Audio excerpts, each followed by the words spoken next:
तो hello friends. तो percentage के सेकंड पार्ट में फिर से आपका मैं स्वागत करता हूँ। तो परसेंटेज की पहले पार्ट में हम देख चुके हैं कि परसेंटेज को किस प्रकार से डिनोट करते हैं, और परसेंटेज को यदि भिन्न में चेंज करना है तो अपन कैसे चेंज करते हैं, और भिन्न से परसेंटेज में कैसे चेंज करते हैं। और इसी के साथ मैंने एक वो आपको टेबल भी बताई थी कि यदि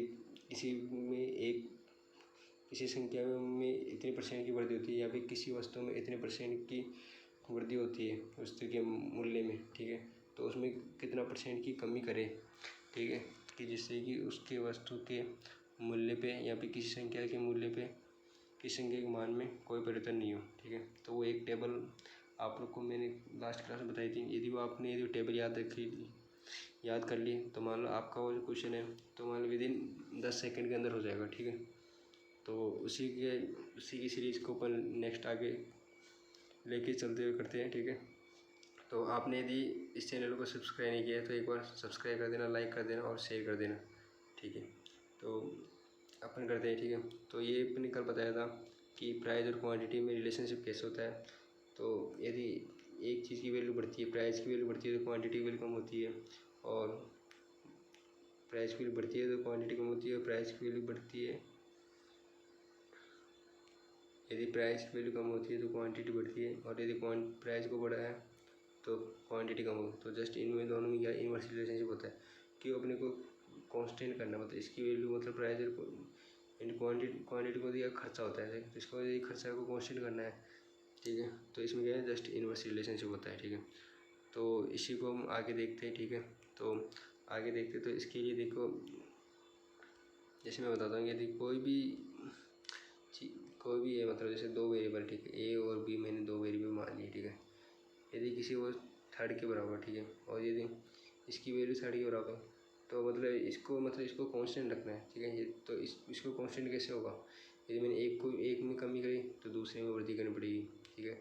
यदि मैंने वृद्धि की तो ठीक है, तो बी में अपने को कमी करनी पड़ेगी, ठीक है। तो कुल मिलाकर कि मतलब एक में कमी एक में वृद्धि करनी पड़ेगी।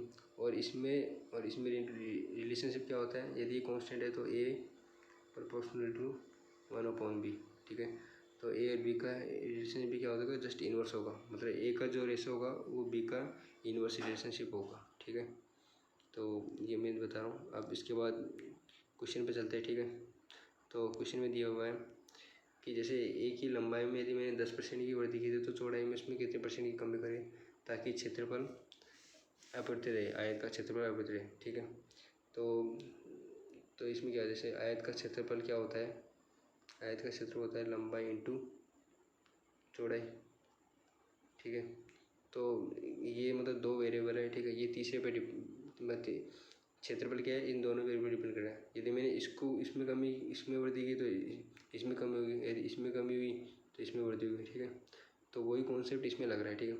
तो देखो इसमें क्या दिया हुआ है क्वेश्चन में दिया है यदि अपनी कोई लंबाई के इसको बढ़ा रहा है, ठीक है, इसने 10% बढ़ाया, ठीक है। तो चौड़ाई में इसमें कितने परसेंट की कमी करेगा, मतलब इसमें कितने परसेंट की कमी, इसको ये फाइंड करना है, ठीक है।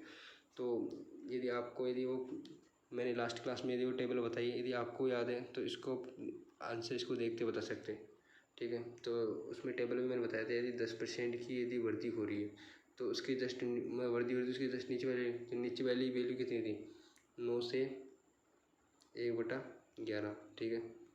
तो ये नीचे वाली वैल्यू थी। यदि पता है कि 10% की वृद्धि होती है तो उसके ऊपर जस्ट नीचे वाली 9 से 1/11, तो इसका आंसर ये हो जाएगा 9 से 1/11%, जिस भी ऑप्शन में होगा तो वो सही हो जाएगा, ठीक है। तो ये होता है, मतलब यदि ऑब्जेक्टिव क्वेश्चन MCQ टाइप में क्वेश्चन देगा तो अपन डायरेक्ट इसको सॉल्व कर सकते हैं, ठीक है। यदि अपने को मान लो इसको बेसिक से करना है तो अपन बेसिक से कैसे करेंगे, तो बेसिक से आपको बता देता हूँ मैं, ठीक है। यदि आयत की लंबाई में यदि 10% की वृद्धि हो रही है, ठीक है, तो ये लंबाई में ले ली, तो लंबाई में मतलब 10% की वृद्धि हुई, 10% को अपन क्या सकते हैं 1/10, ठीक है। अब वृद्धि हो रही है तो इसको मैंने आगे लिख दिया प्लस, ठीक है। तो 10 में कितने की संख्या मतलब 1 की वृद्धि हुई, मतलब 10 से लंबाई की वृद्धि कितनी, 1 की वृद्धि में 10 से 11 हुई, ठीक है। तो इसमें चौड़ाई, ठीक है। तो मैंने भी बताया था कि यदि कोई भी मतलब क्वांटिटी यदि दो के मल्टीपल पर डिपेंड करी है, यदि तो एक में कमी होती है तो दूसरे में वृद्धि होती है, ठीक है। तो इनका रिलेशनशिप भी कहता है जस्ट इनवर्स होता है। तो तो 10 से 11 वाली तो चौड़ाई कितनी होगी, तो 11 से 10 होगी, मतलब जैसे इसका इनवर्स रिलेशनशिप होगा, ठीक है। तो चौड़ाई में कितनी कमी हुई, तो 11 से 10 हो गई, ठीक है। तो मतलब कितनी कमी हुई, 1 की कमी हुई। तो इनिशियल चौड़ाई कितनी थी, 11, ठीक है, इंटू 100, ठीक है। तो अपन इसको सोल्व करेंगे, ठीक है। तो 11 9 99, इसमें रिमाइंडर के बाद 1, तो 9 से 1/11, ठीक है।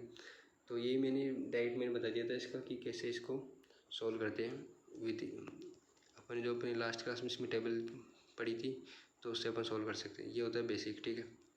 तो ठीक है, तो इसके बाद अपन नेक्स्ट क्वेश्चन करते हैं। तो नेक्स्ट क्वेश्चन है, यदि एक सिनेमा हॉल है, यदि इसमें टिकट की कीमत में यदि 33 से 1/3% की वृद्धि हो जाती है, तो उसकी बिक्री में कितने % की कमी करेंगे कि उसका राजस्व सेम हो। राजस्व मतलब उसकी आय सेम हो, ठीक है। तो अभी आय सेम रखना है, ठीक है। तो इसमें क्या होगा, जैसे उसमें यदि कीमत में वृद्धि होती है, ये बिक्री का मतलब यहाँ से टिकटों की संख्या से, ठीक है।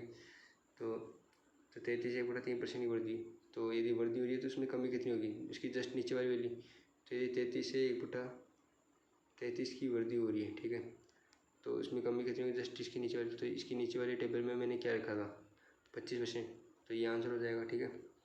यदि अपने को मान लो अपने को टेबल याद है, यदि किसी ने मान लो कोई टेबल भूल जाए, तो उसके लिए मैंने भी बताया था कि कैसे करना है। 33 से 1/3% को अपन क्या लिखते हैं, 1/3, ठीक है। वृद्धि हो रही है, ठीक है। तो वृद्धि में 3 से कितनी वैल्यू होगी, 4। ये तो हो गया अपना प्राइस, ठीक है। तो इसमें क्वांटिटी का रिलेशनशिप क्या होगा, मतलब क्वांटिटी मतलब मात्रा मतलब टिकट की संख्या या फिर बिक्री, ठीक है। तो बिक्री का रिलेशन क्या होगा, जस्ट इसका उल्टा, मतलब 4 से इसका 3 हो गया, ठीक है। तो इसका मतलब अपने क्या करना है, इसमें कमी बताने में कितने % कमी। तो 4 से कितनी कमी हुई, 3, मतलब 1 की कमी हुई। मैं स्टार्टिंग में कितना था, 4, ठीक है। और परसेंटेज में चेंज करना है तो 100 से मल्टीप्लाई करेगा, ठीक है। तो इससे क्या होगा, इसको करेंगे तो 25%, ठीक है। तो ये मैंने तो आपको देखते हुए बता दिया था कि कैसा आया, ठीक है, ठीक है। तो इसके बाद अपन नेक्स्ट क्वेश्चन करते हैं। तो नेक्स्ट क्वेश्चन में दिया हुआ है, यदि संख्या 60 है, संख्या 20 से कितने % कम है। तो 60 देखो कितने, 60 20 से कितने कम है, 20 कम है, ठीक है। और किस से, और 80 से। तो मैंने कल बताया था, यदि जहाँ पे का, के या सी से जो भी आ जाए वर्ड, मतलब का, के, सी, का, के, की, वो कहाँ पे आता है, नीचे आता है, ठीक है। और बाकी सब ऊपर आता है। तो संख्या 60, संख्या 80 से, तो 80 का आएगा, नीचे आएगा 80 से, और इंटू 100 % में बताना, ठीक है। तो इसको सॉल्व करेंगे, क्या होगा, 20 का 20, 20 चौके 80, ठीक है। और 4 से इसको करेंगे तो 25 बार, ठीक है। तो इसका क्या आएगा, 25%, तो 25% आंसर आएगा, ठीक है। तो ये हो गया। अब इसके बाद नेक्स्ट चलते हैं यदि सक्सेसिव परसेंटेज, मतलब किसी वस्तु में वृद्धि कर रहे हैं, या पहले वृद्धि की फिर उसकी में फिर और बढ़ा दिया इसकी वैल्यू, ठीक है। या पहले वृद्धि की या फिर उसको घटा दिया, ठीक है। तो उसके लिए फॉर्मूला होता है, तो होता है ये कि इसमें कुल वृद्धि या कुल कमी होती है, तो a+b+ab/ab, तो ये तो होता है फॉर्मूला, ठीक है। और तो ठीक है, तो इसे एक क्वेश्चन दे रखा है कि यदि किसी भी संख्या में या फिर किसी भी कोई भी वस्तु मान लो, ठीक है, यदि इसमें 50% वृद्धि थी, फिर 30% वृद्धि थी, तो उसमें टोटल कितनी कमी या वृद्धि है, तो ये बताना होता है, ठीक है। तो यदि अपने फॉर्मूला का यूज करें तो क्या होगा, 50 की वृद्धि फिर 30 की वृद्धि, ठीक है, प्लस, ठीक है। तो 50 × 30, ठीक है, अपॉन 100, ठीक है। इसको सोल्व कर देंगे, 50 से 30 80, 1 0 से 1 0, फिर 1 0 से 1 0, 50 से 15, फिर 5 थी 15, ठीक है। तो 15 जोड़ देंगे 80 में, तो कितना आएगा, 95%, ठीक है। ये तो होगा अपना मेथड 1, ठीक है, यदि अपन इसको ऐसे करते हैं, ठीक है। यदि अपने को ऐसे नहीं करना तो मान लो इसके मैं 2-3 मेथड बताता हूँ, ठीक है। तो ये तो फर्स्ट मेथड, इसके बाद है सेकंड मेथड। तो अपन सेकंड मेथड में क्या करेंगे कि अपन की मान लें कि 100, स्टार्टिंग में कितनी 100, ठीक है। यदि इसमें 50% बढ़ा रहा है तो इसका 50% निकालेंगे, तो 50% कितना होगा, 50, ठीक है। तो 50 इसमें ऐड कर देंगे तो कितना होगा, 150।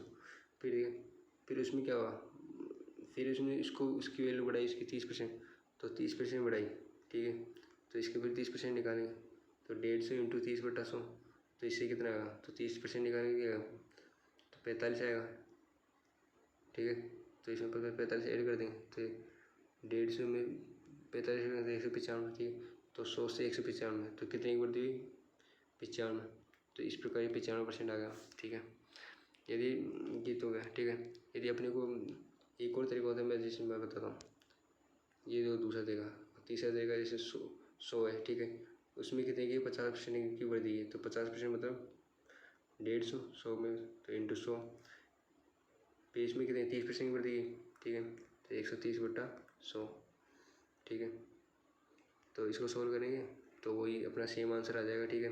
तो यहाँ से आएगा 195, इसको सोल्व करेंगे और इसमें वृद्धि देखेंगे तो कितनी आएगी 95% की, ठीक है। और ठीक है, यदि अपने को मान लो इसको शॉर्ट करना है तो यदि ये थर्ड वाला मेथड है ना, यदि इसको शॉर्ट करना है तो अपन क्या करते हैं, फ्रैक्शन का यूज़ करते हैं, ठीक है। तो फ्रैक्शन का यूज़ मैं कैसे करता हूँ, यदि 50% की वृद्धि दे रखी है तो 50% की वृद्धि मतलब 1/2 होता है, इसमें परसेंट में 2 से कितनी वैल्यू बढ़ी 3, ठीक है। तो इनिशियल में कितनी थी 100 वैल्यू, ठीक है। तो 2 से कितनी बढ़ी 3, ठीक है। तो कितनी 3/2, ठीक है। फिर कितनी बढ़ी 30% वैल्यू मतलब 30/100, ठीक है। तो इसमें एक जैसे तो 10 में कितनी बढ़ी 3, ठीक है। तो 13 से 13/10, ठीक है। तो इंटू 13/10, तो इसको सोल्व कर लेंगे, ठीक है। तो इससे सोल्व करेंगे तो कितना आएगा 195। ऐसे आप सोल्व कर सकते हो, तो जैसे 2 × 10 20 हो गया ना, तो इसको 20 को इससे काटो 5, ठीक है। तो 5 × 15 और 15 × 13 तो 195। तो इसमें कितना चेंज हुआ 95% का चेंज हुआ, ठीक है। तो ये होता है ये भिन्न रूप। तो भिन्न और जो ये मैंने जो लास्ट में देखा था परसेंटेज में, तो वो एक ही होता है मतलब इसका तरीका। और यदि आपको यदि ये फॉर्मूला याद है ना, मतलब a+b+ab/100, तो इससे क्या बहुत ईजी होता है, ये भी ईजी है मतलब वो भी ईजी है, ठीक है। तो ये हो गया। अब इसके बाद नेक्स्ट क्वेश्चन में चलते हैं। यदि किसी संख्या में पहले 10% की वृद्धि है फिर 10% की वृद्धि है तो फिर टोटल चेंज कितना होगा, ठीक है। तो यदि फॉर्मूले से करता हूँ तो 10 की चेंज हुई, फिर 10% बढ़ा और फिर 10 × 10/100, ठीक है। तो ये 10 10 20 और इसको इसको 1 0 से 1 0 फिर 1 से तो 1 बच गया। तो कितना चेंज होगा, तो 21% की वैल्यू 21% बढ़ गई उसकी वैल्यू, ठीक है। यदि अपने को ऐसे नहीं करना तो ठीक है, तो मैं जो थर्ड वाला मेथड मैं बता रहा हूँ, तो 100 में कितनी वैल्यू बढ़ी 10%, तो 110/100, ठीक है। फिर कितनी बढ़ी 10% वैल्यू बढ़ी तो 110/100, तो कैंसिल कर दो 0 से 0, फिर 0 से 0 और ये 0 2 0 से 2 0 तो 11 × 11 तो 11 का स्क्वायर 121, ठीक से 121। तो 100 से कितनी वैल्यू बढ़ी 121, तो मतलब 21% बढ़ गई, ठीक है। ये मतलब ये मेथड जो मैंने थर्ड बताया था, ठीक है। तो यदि आप मतलब नॉर्मल तो आप यदि इसको करो ना तो इससे बढ़िया रहेगा a+b+ab/100, ठीक है। और बाकी परसेंटेज को वैल्यू को में ध्यान में रखते हुए मतलब अपन इसमें फ्रैक्शन वाला भी लगा सकते हैं, या फिर जो मैंने बताया 100 × 110/100 मतलब जितनी वृद्धि होगी उस हिसाब से लगा सकते हैं, ठीक है। अब नेक्स्ट करते हैं। तो नेक्स्ट में दिया है, अब देखो इसमें कमी और वृद्धि दोनों आ रहा है, ठीक है। कि मतलब पहले इसमें 10% उसने बढ़ाया उसकी वैल्यू, फिर उसकी मतलब 10% कम कर दी, तो टोटल का कमी या वृद्धि इसमें बताइए, ठीक है। तो कमी या वृद्धि क्या होगा, पहले 10% बढ़ाया, फिर 10% का a+b, ठीक है। तो ए में तो ये मान लो ये b है, ठीक है। तो ए में वृद्धि ए में वृद्धि फिर b में कमी, ठीक है। ये तो a+b तो a+b, ठीक है। तो प्लस तो जहाँ पे कमी होती है इसमें माइनस लिख दिया, ठीक है। तो प्लस तो ए में तो यह वृद्धि हो रही है, ठीक है। बी में कमी हो रही है, इसको मतलब मैंने क्या किया माइनस में रख दिया, ठीक है। तो अपॉन 100, ठीक है। तो ये 10 से 10 कट गया, ठीक है। 1 0 से 1 0 1 0 से 1 0, ठीक है। तो ये -1 आ रहा है, ठीक है। तो -1 मतलब इसमें कमी हो रही है 1% की, ठीक है। यदि अपने को ये तो होगा इसमें, यदि अपने को ऐसे नहीं करना, इसको मतलब टोटल ऐसे करना है, ठीक है। तो इसका फॉर्मूला होता है, यदि दोनों की मतलब कमी और वृद्धि की सेम परसेंटेज रहेगा तो अपन इसको डायरेक्ट कर सकते हैं r²/100, ठीक है। और इसमें क्या होता है हमेशा ऑलवेज कमी होती है, ठीक है। इन क्वेश्चनों में यदि कमी और वृद्धि का परसेंटेज सेम दे रखा है, ठीक है। और यदि अपने को इसमें परसेंटेज से करना है तो कैसे करें, तो मान लो इसकी इनिशियल मान ली 100, ठीक है। 10% की वृद्धि होती है 110/100, ठीक है। फिर कितने की इसमें कमी हुई 10% की, तो क्या होगा 100 में 10 की कमी, 10% में 10 की कमी तो ये 90, ठीक है, बटा 100। अब इसको सॉल्व करो तो ये 00 से 00 ये से ये से 11 नाम है 99, ठीक है 99, ठीक है। तो ये 100 से 99 मतलब कितने परसेंट की कमी हुई, 1%, एक की वैल्यू कमी तो 1% कमी हुई, ठीक है। तो ऐसे भी कर सकते हैं, ठीक है। तो बेस्ट तो वही रहेगा, मतलब अब देखा जाए तो a+b+ab/100, ठीक है। बाकी अपन ये कर सकते हैं, ये तो बेसिक है, मतलब 100 × 110/100 इंटू जो मतलब कि कमी होती है 100 + x करके, मतलब उसमें ऐड करके फिर नीचे 100 करते हैं, ठीक है। यदि कमी हो रही है तो 100 - x जो भी परसेंटेज दी हुआ है, ठीक है, /100। तो ये तो बेसिक है। और बाकी यदि a+b+ab/100 करेंगे तो वो भी बेस्ट है, ठीक है। अब नेक्स्ट करते हैं क्वेश्चन, ठीक है। इसमें दिया है कि एक वर्ग की भुजा में 20% की वृद्धि होती है तो कुल क्षेत्रफल में कितने % की वृद्धि कम होगी, ठीक है। तो 20% की वृद्धि दी है, ठीक है। मतलब ये साइन होता है ना, जो ये ऐसा ये का मतलब इसका होता है वृद्धि, ठीक है, ठीक है। तो पेपर में तो उसमें लैंग्वेज में लिखा होगा कि मतलब ये साइन नहीं दिया होगा, मतलब वृद्धि दी होगी, ठीक है। ये तो मैंने मान लो इसमें लिखने के लिए लिख दिया, ठीक है। तो अब देखते हैं इसमें कि कैसे करते हैं इसको, ठीक है। तो ठीक है, तो इसमें मान लो इसका क्षेत्रफल मैंने मान 100, ठीक है। तो 20% वृद्धि, तो 20% मतलब 120/100, ठीक है। क्योंकि इसका क्षेत्रफल क्या होता है, वर्ग का क्षेत्रफल r इसका है, तो इसको मतलब 2 बार चेंज हो रहा है, तो 2 बार चेंज करें तो 120/100 और फिर 20% चेंज हुआ तो 120/100, ठीक है। इसको सोल्व करेंगे तो ये इसी जगह ये 1 0 ठीक है। 12 × 12 तो 144 होगा, ठीक है। तो कितना चेंज होगा, 100 से 144 में कितना चेंज होगा, 44%, ठीक है। ये हो गया, ठीक है। यदि अपने को ऐसे नहीं करना तो डायरेक्ट ऐसे कर सकते हैं कि इसमें कितना चेंज हो रहा है 20%, तो पहले 20% जाएगा, फिर 20% मतलब a+b+ab/100, ठीक है। तो इसे कर लेंगे, तो 20 20 40, इसको 1 जैसे 1 जैसे 1 जैसे 1 जैसे 2 × 2 4, तो 20 20 40 40 + 4 44%, ठीक है। तो इससे डायरेक्ट हो जाता है कि मतलब इतना चेंज हुआ, ठीक है। अब नेक्स्ट में चलो, ठीक है। तो इससे पहले अपन जो आयत और लंबाई, आयत का जो क्वेश्चन करे थे उसमें क्या क्षेत्रफल में क्या है, मतलब क्षेत्रफल बदल नहीं रहा था, मतलब उसका एरिया बदल नहीं रहा था। यदि इसमें इस क्वेश्चन में क्या है, एरिया इसमें पता है इसमें कितने एरिया की कमी या वृद्धि होगी। तो अपने को पता है कि इसमें देखो, इसमें ये सक्सेसिव वाला लगेगा कॉन्सेप्ट, ठीक है। तो आयत की लंबाई 30% की वृद्धि और चौड़ाई में 20% की वृद्धि। तो आयत का क्षेत्र हो गया लंबाई इंटू चौड़ाई होता है ना, तो पहले मैंने माना इसका आयत का क्षेत्र हो गया 100, ठीक है। तो यदि 30% वृद्धि करनी हो तो 130/100, ठीक है। और चौड़ाई में कितनी परसेंट की वृद्धि है, 20, तो 120/100।